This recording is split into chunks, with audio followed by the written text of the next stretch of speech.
Bom, imenso prazer estar aqui com vocês essa noite, para podermos refletir um pouquinho sobre o Evangelho, poder refletir um pouquinho sobre os ensinamentos do Mestre Jesus, que possam nos iluminar, que possam nos orientar em nossas vidas. E por falar em vida, esse será o tema da nossa noite, né? Esse será o tema que a gente vai desenvolver essa noite. O tema é: eu vim para que tenhais vida, vida em abundância. Essa é uma passagem que está lá em João, capítulo 10, versículo 10. E como eu sempre gosto de fazer, vamos contextualizar em que momento, em que circunstância Jesus disse isso, né? Bom, quando Jesus apareceu, quando ele começou a chamar a atenção do povo, e especialmente das autoridades religiosas do tempo dele, muitos contestavam a autoridade de Jesus. Por que Jesus falava o que falava? Por que Jesus dizia que falava em nome de Deus? Quando questionava se era um mestre, ele se reconhecia como mestre. E era frequente então que muitos questionassem quem ele era, em nome de quem ele falava. Né? E numa dessas situações, Jesus começa a contar, a dizer para aqueles que o escutavam, que ele era um bom pastor. Essa expressão é uma expressão com grande simbolismo para o povo hebreu, né? Remetendo, por exemplo, ao rei Davi, que é o rei pastor. E Jesus se identifica abertamente como um bom pastor, aquele que cuida das suas ovelhas, aquele em relação ao qual as suas ovelhas, ouvindo a sua voz, se sentem protegidas. Elas o seguem porque o conhecem a sua voz. Né? E nessa passagem específica do Evangelho de João, ele faz um paralelo com a figura do ladrão, dizendo que ele, como pastor, entra pela porta do aprisco, né, do local onde ficam as ovelhas. Enquanto que os outros que entram por outras áreas, por exemplo, por cima, pela cerca, são ladrões. Né? Ele faz esse paralelo para dizer que as ovelhas confiavam nele porque o conheciam. Né? E que ele queria o bem das ovelhas, a ponto de dar a vida por elas. É óbvio que a gente pode entender dar a vida, sim, entender como sacrifício físico, como de fato aconteceu. Né? Mas o dar a vida também pode ser compreendido como aquele que traz uma nova perspectiva para o que seja a vida. Né? Ressignifica a experiência que nós chamamos de vida. Então ele faz esse paralelo dizendo que o ladrão não está interessado no bem das ovelhas. Ele está interessado em pegá-las para machucá-las, matá-las, né? Tirar delas o proveito que puder fazer para ganhar algum ganho ou não. Ele não está preocupado. A gente pode, evidentemente, estabelecer um paralelo aqui também em relação à forma como, infelizmente, alguns líderes religiosos tratam aqueles que nos seguem, né? Estão mais preocupados em promover a si mesmos, em obter ganhos financeiros, em obter ganhos para si mesmo, do que em auxiliar aqueles que os procuram, né? Aqueles que os buscam com a intenção de obter as verdades espirituais para poder ser melhores. Mas, para além desse contexto histórico e cultural, que é o que nos interessa, né? Nós vamos abordar o que o Cristo pretendia nos trazer com essa lição. Eu vim para que tenhais vida, e vida em abundância. Então, uma primeira coisa que infelizmente às vezes se interpreta equivocadamente essa passagem é: não, aqui Jesus está defendendo a teologia da prosperidade. Infelizmente as pessoas deturpam as coisas para alcançar aquilo que elas querem, né? Então Jesus estaria aqui nos incentivando o seguinte: aquela visão antiquada de que se você tem prosperidade material, de que se você tem sucesso financeiro, você é um abençoado por Deus. Mas ao contrário, se você passa por dificuldades, se você passa por complicações financeiras, por exemplo, ou alguma doença, algum problema familiar, Deus estaria te castigando. Deus estaria te punindo. Ora, será que o Cristo que nos ensinou que nós não devemos guardar tesouros, acumular tesouros que a traça come, que a ferrugem come, e também nos disse que não devemos servir a Deus e a Mamon, seria o mesmo Jesus que teria nos ensinado que vida em abundância é vida de acumulação material? Faria sentido essa proposta? Não. Não é que a propriedade material, não é que os bens materiais não tenham a sua serventia, não tenham a sua utilidade. Afinal de contas, estamos o quê? Encarnados. E se estamos encarnados, precisamos de coisas materiais para viver. Mas, evidentemente, o Cristo não falava para pessoas encarnadas. O Cristo falava para espíritos imortais. Espíritos imortais vivendo experiências na matéria. Então, o Cristo deveria estar falando de algo a mais. Será que o Cristo estava tentando também nos falar sobre a imortalidade da alma? É uma possível verdade, né? Mas, se essa fosse a intenção, será que ele teria usado essa expressão vida em abundância?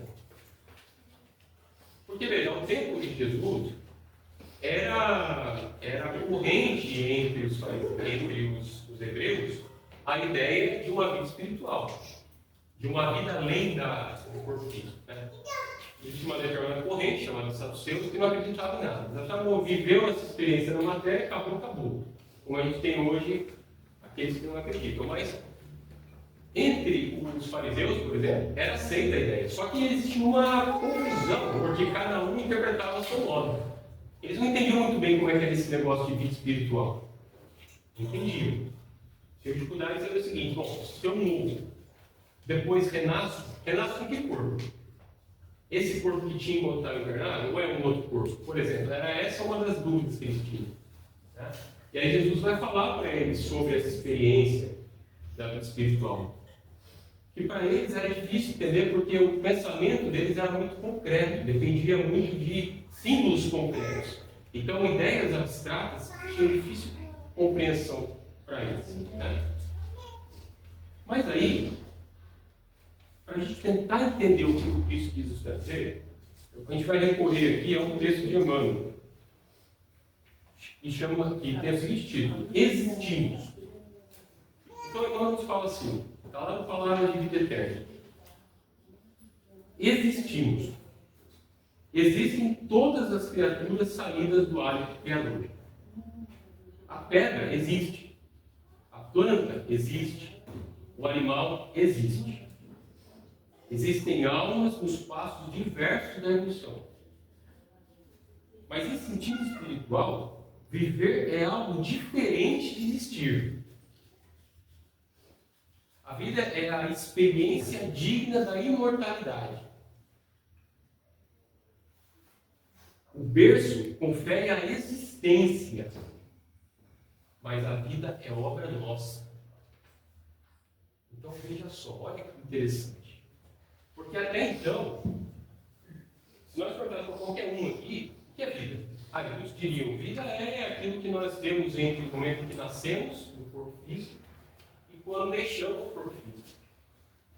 Em especial aqueles que não têm uma perspectiva espiritualista, né, da vida. Mas na perspectiva que Emmanuel nos traz, isso que nós chamamos de vida, em princípio não chama vida, chama existência. E isso não é meramente um jogo de palavras. Porque há muitos seres que existem no nosso mundo, mas há poucos que vivem. Há poucos que vivem. Não é? E dá para a gente tentar compreender Porque muitos de nós temos essa experiência da vida de uma forma automática, de uma forma mecânica, de modo que acordamos, já nos preocupamos com as coisas que temos de fazer, e vamos tocando a vida, e vamos fazendo as coisas, e daqui a pouco a gente volta para casa, e daqui a pouco a gente vai dormir, e no outro dia começa tudo de novo. Mas às vezes nós nem refletimos o que estamos fazendo na vida. Nós nem refletimos como é que estão as nossas relações. Nós não refletimos como é que estamos internamente. Não refletimos. E os anos vão se passando, as experiências vão se acumulando, e chega às vezes um dado momento da nossa vida que nos deparamos com um vazio, com uma falta de sentido, com uma perspectiva de que o que eu fiz da minha vida até aqui? Eu cumpri os meus deveres materiais. Eu trabalhei, honrei minha profissão, cuidei dos filhos, cuidei do marido da mulher, fiz os meus deveres, ok, socialmente. Mas aí eu olho para mim mesmo e sinto que falta. Sinto que tem algo na minha vida que está faltando. Não é? E aí às vezes vamos buscar no mundo preencher esse vazio que nós temos. Não é? A dificuldade do mundo nos oferecer isso que nós precisamos é que, primeiro, somos seres espirituais. E como seres espirituais, somente essa conexão com o Criador, com a seiva da vida, que Deus é por definição a vida, não nos alimenta. Quando nós buscamos no mundo isso, não encontramos esse algo que nos alimente, nos nutre. E outra coisa também, o mundo, a perspectiva material, ela obviamente se funda, ela se sustenta, se fundamenta em algo passageiro, em algo transitório, porque tudo que é material é transitório. Começa, tem um tempo e acaba. Não é? Então, se nós nos apegarmos exclusivamente a isso, em algum momento nós vamos sentir que algo está faltando. Né? E esse é o dilema, essa é a dificuldade, essa é a dor vivenciada por muitos dos nossos irmãos. Por muitos, talvez até por nós. Não é? Talvez até por nós mesmos estejamos passando, às vezes, por situações desse tipo. Então, sendo a vida a experiência digna da imortalidade, nós devemos, obviamente, cumprir os nossos deveres materiais, mas devemos também buscar desenvolver em nós aquilo que há de melhor, aquilo que há de mais nobre, aquilo que nos relaciona ao nosso Criador. E somente assim nós vamos conseguir desenvolver essas virtudes, essas estruturas psíquicas, morais, que vão nos assegurar essa vida em abundância de que o Cristo nos fala. Bom, e aí tem um outro momento em que o Emmanuel também nos chama a atenção para uma outra situação. Ele fala assim, que para que haja vida, é preciso que haja alimento. É preciso que haja alimento. Né? Isso é comezinho. Né? Para nós mantermos nosso corpo físico, nós nos alimentar todos os dias. Mas... E para alimentar o nosso espírito? Então ele diz assim, a abelha suga a flor. O abutre reclama dos poros. Carniça. O homem busca emoções. Mas ainda mesmo no terreno das emoções, cada espírito exige tipos especiais. Então ele vai dizer que a emoção é essa busca que nós temos, que nos alimenta, que alimenta as experiências. Só que ele diz, há aqueles que são sofredores inveterados, que se alimentam do sofrimento. Então, não importa o que aconteça, não importa como esteja a vida da pessoa, ela pode estar no melhor momento da vida dela, ela pode estar vivendo a experiência mais alegre da vida dela, ela vai buscar algo para dizer que está sofrendo. Por quê? Porque aquele é o alimento que a mãe tem. Entende? Ela está viciada no sofrimento. Então ela não se permite não sofrer. Não se permite. Né? Ele diz, temos os discutidores que devoram páginas respeitáveis com o único objetivo de recolher contradições para sustentarem polêmicas infundadas. São aquelas pessoas que não importa estar bem. O importante é ela estar certa. É importante ganhar a discussão. Então, o tempo todo, eu estou buscando um jeito de ganhar a discussão. Mas isso vai para quê? Mas às vezes uma minúcia, uma coisa ridícula, minúscula. Mas eu tenho que ter acesso. Eu tenho que ganhar. Por quê? Ela está viciada naquilo. Ela se alimenta desse conflito. Ela se alimenta dessa necessidade de estar certa. Né? Ele diz, há quem no mundo se nutre da tristeza, do prazer barato, da revolta, do conflito, das aflições, das mentiras. Eles são todos alimentos. São todos alimentos para a nossa alma. A questão é que quando nós nutrimos esses alimentos, qual é o tipo de experiência que nós vamos viver? Experiências tristes, conflituosas, negativas. Pergunto a vocês, essas experiências são dignas da vida eterna? Essas experiências alimentam em nós o que temos de melhor, o que temos de mais sublime? Não. E aí sabe o que acontece? Nós vamos ter que repetir a experiência. Não essa experiência que não deu certo. Vamos ter que repetir a experiência na matéria. Então a gente fica indo e voltando. Indo e voltando. Encarna, desencarna, encarna, desencarna. E aí chega aqui e repete os mesmos erros. Isso é viver? Isso é viver. Nós estamos aproveitando essa dádiva que estamos recebendo. É um tempo, é um investimento de Deus em nós. Deus está investindo tempo, confiança em nós. Vai lá, meu filho, agora vai dar certo. Aí eu vou. A gente faz cheio de confiança. Agora eu vou. Aí chega aqui, tropeça na mesma pedra que tropeçou nas últimas 10 encarnações.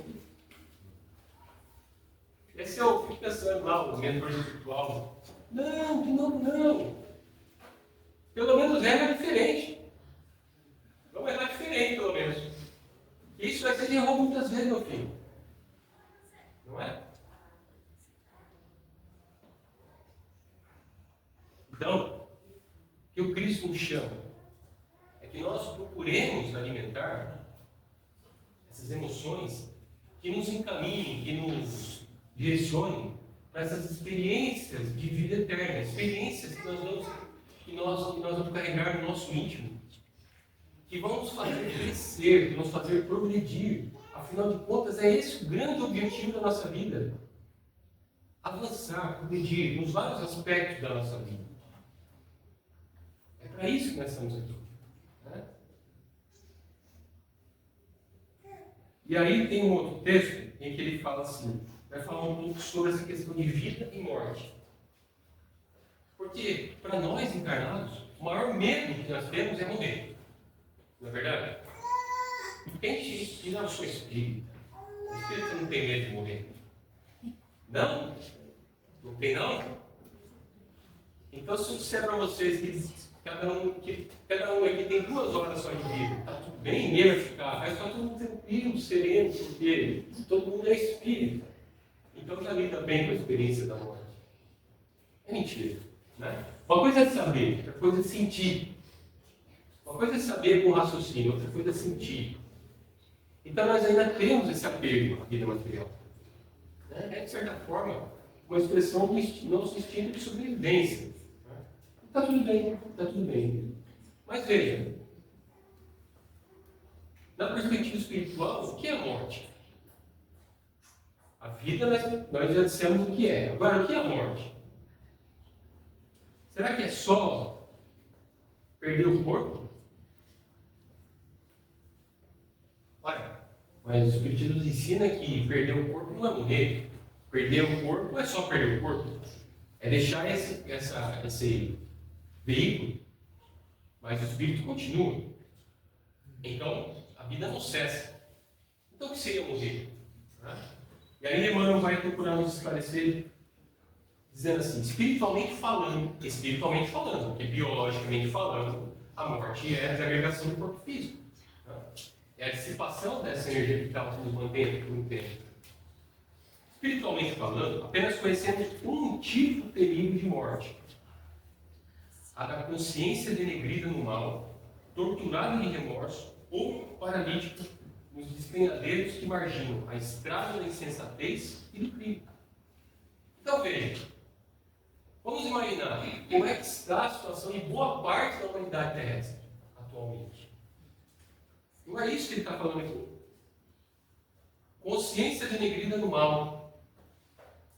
Pessoas que optam pelo caminho do mal, por prejudicar, violentar, ferir, matar o seu semelhante, mesmo sabendo das consequências disso. Torturado de remorso, ou então carregando um peso enorme na consciência, por conta das várias experiências doentias, das experiências difíceis que viveu nessa vida, nessa encarnação e em outras. Ou então, caminhando pelo caminho da insensatez ou do crime. Quantos irmãos não seguiu pelo caminho do crime? Ou da insensatez? O que é insensatez? Insensatez é fazer uma coisa que você sabe que vai te prejudicar, mas você não faz. Insensatez, por exemplo, você receber um corpo sadio e destruí-lo.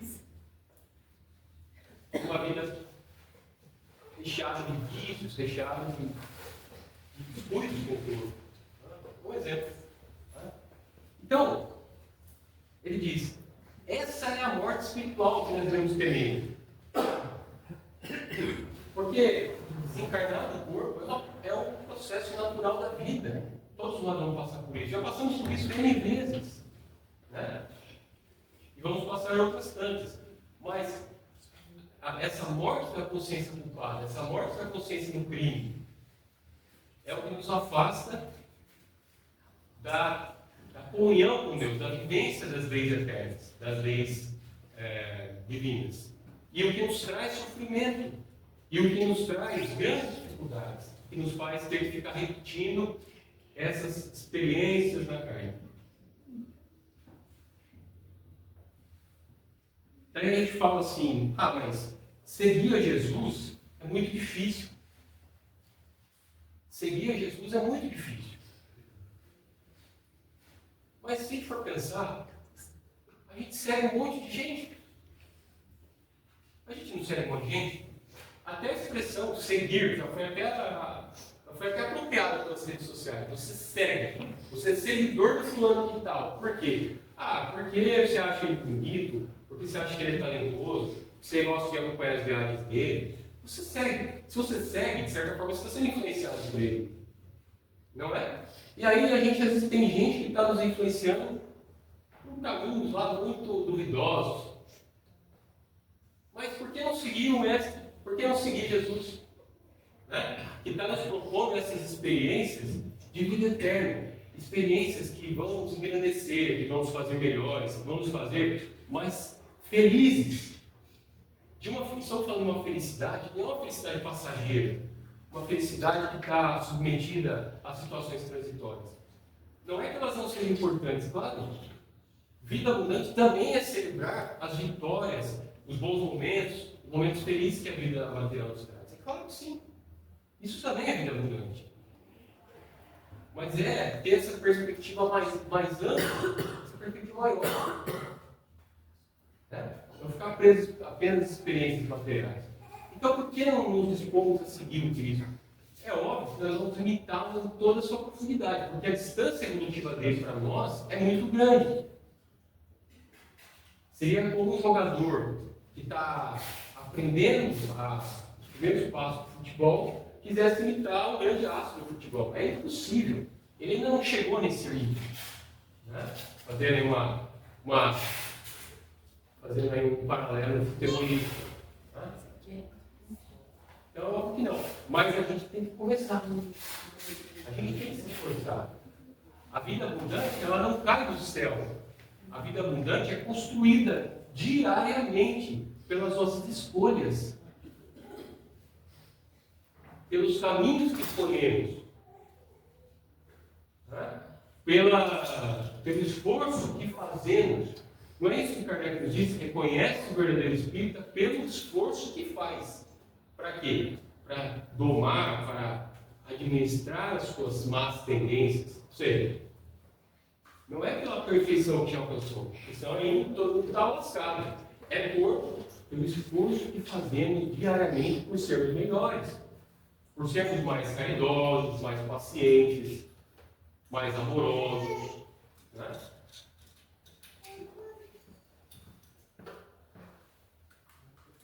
Agora, a gente precisa entender que nessa intenção de construir a vida abundante, a gente precisa tomar cuidado para não esquecer certos detalhes, certas situações que são importantes. Então, por exemplo, não pode confundir vida abundante com vida prazerosa. O que eu quero dizer? Mas então não tem prazer na vida abundante? Claro que tem. Claro que tem. É claro. Senão, Jesus não teria ceado com os discípulos, Jesus não teria ido à festa das bodas. Né? Vocês lembram aquela série de Chosen? Acho que sim. Uma coisa que eu achei desacertada é demonstrar esse Jesus humano. Esse Jesus humano no sentido de estar aqui e ele fazia as coisas que nós fazemos. Jesus não ficava trancado lá, sério, né? Com aquela cara fechada. Não, ele interagia com as pessoas. Interagia. E era festa. Vamos lá na festa de casamento? Vamos na festa de casamento. E vamos celebrar. Não é? Então nós também podemos fazer isso? Claro que podemos. Aliás, tem uma passagem no Evangelho em que os Espíritos falam isso. Vocês estão aí na matéria. Vivam na matéria. Celebrem, aproveitem aquilo que a matéria oferece. Só não se esqueçam. Só não se esqueçam do que vocês estão fazendo aí. Só não se esqueçam que vocês são seres espirituais. Portanto, não exagerem, não percam o foco. Né? Não percam o foco. Não se deixem seduzir demais pela matéria. Mas aproveitem. Né? Então, não é que a vida abundante não tenha prazer. Tem muitos prazeres. Só que a gente precisa entender que nesse processo de construção haverá momentos que não serão prazerosos. Não serão. E se isso acontecer, não é que você não está em busca da vida abundante. Porque tem uma coisa. Todo prazer, você já pararam de pensar? Todo prazer, ele tem um ciclo. Ele começa, ele tem o ápice, e depois ele degenera. Isso é normal. Não é? Vamos pensar, por exemplo, simples. Comer uma comida que a gente gosta. Então eu estou lá, comer uma comida que eu gosto. Comi o primeiro prato, que satisfação, que delícia essa comida. Aí eu vou para o segundo prato. O prazer já não é tão bom quanto o primeiro. O terceiro prato, talvez eu tenha muito prazer, mas aí chega um momento que eu vou sentir o quê? Saciedade. Não vou querer mais. Se eu exagerar, vai haver até uma aversão. Eu não vou querer nem mais ver aquele negócio na minha frente. Vou adorar, agora eu não suporto. Por quê? Porque eu exagerei. Mas esse é o ciclo do prazer. Ele inicia, ele alcança um ápice, depois ele declina. Né? Mas a nossa vida tem esses momentos, mas não é só feita desses momentos. Então a gente precisa estar atento a esse detalhe. Outra coisa. A gente precisa entender, e o próprio Cristo nos alertou sobre isso. Ele disse assim: no mundo tereis aflições. No mundo tereis aflições. Olha o que ele falou depois. Tende bom ânimo.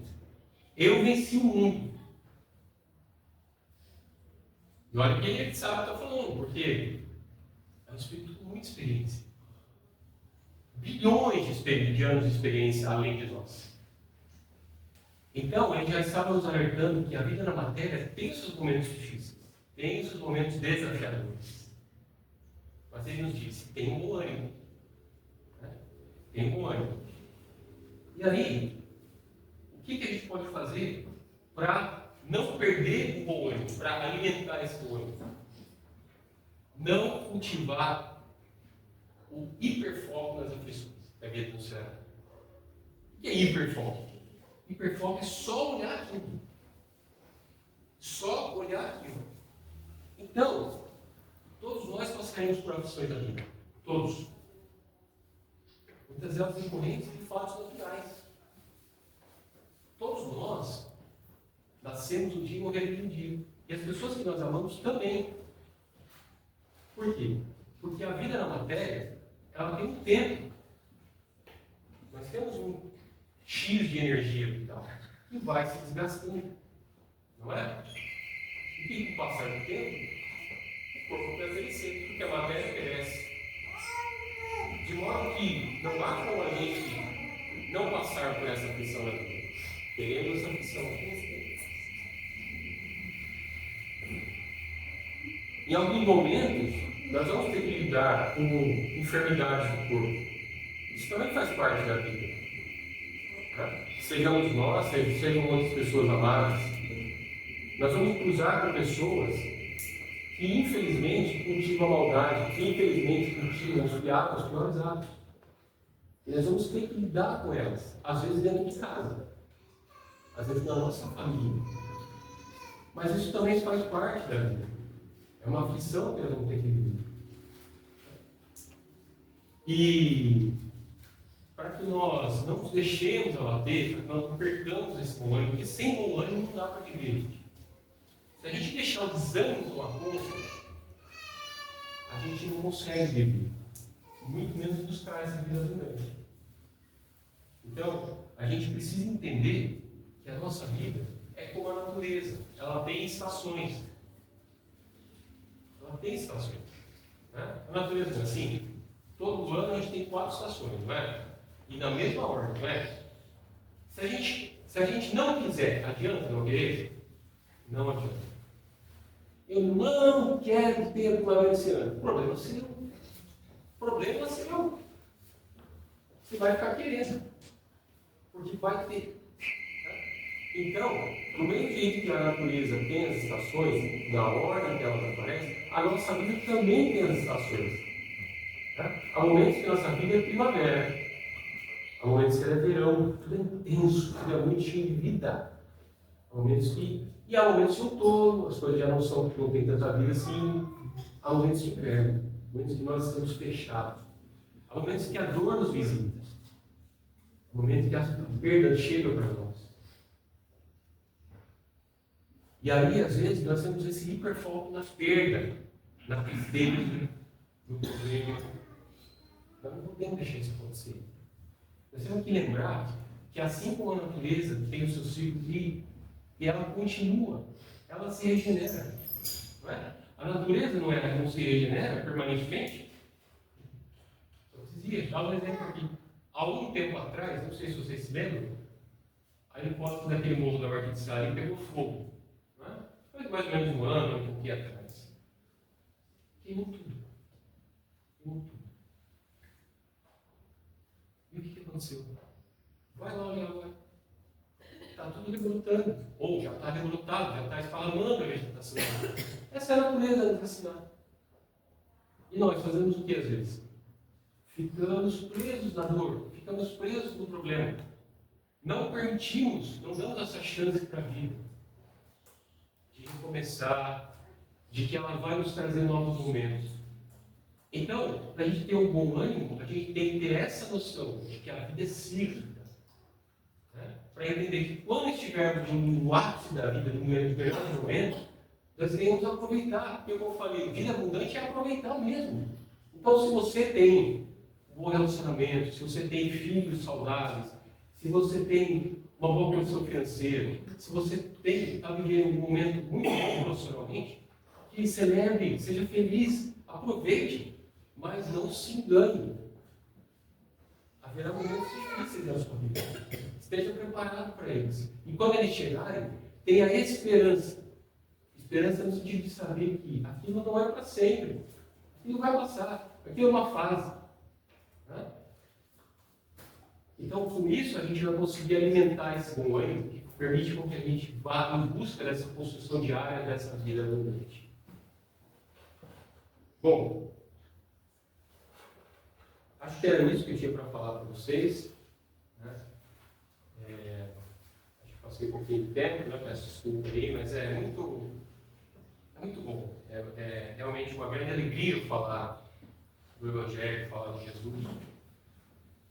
E peço a todos que reflitam sobre o que foi dito. Peço a todos que reflitam sobre a vida, essa dádiva maravilhosa que nos foi concedida. Sabemos nós que ela tem seus momentos bons, seus momentos ruins, seus momentos difíceis, mas ainda assim ela é a vida. Ela é essa dádiva que nos foi concedida. Esse investimento, essa confiança do Criador em nós. Que nós possamos então fazer na nossa vida todos os dias uma busca sincera, uma busca real, por nos fortalecermos no que é melhor, no que há de melhor em nós, para que possamos buscar desenvolvimento pessoal, nas nossas relações, dessas nossas melhores virtudes, desse nosso lado melhor, essa melhor parte, para que nós possamos realmente construir essa vida abundante. Essa proposta, esse convite que o Cristo nos faz todos os dias. Então, muito obrigado a todos, obrigado pela atenção, pela paciência e até uma próxima.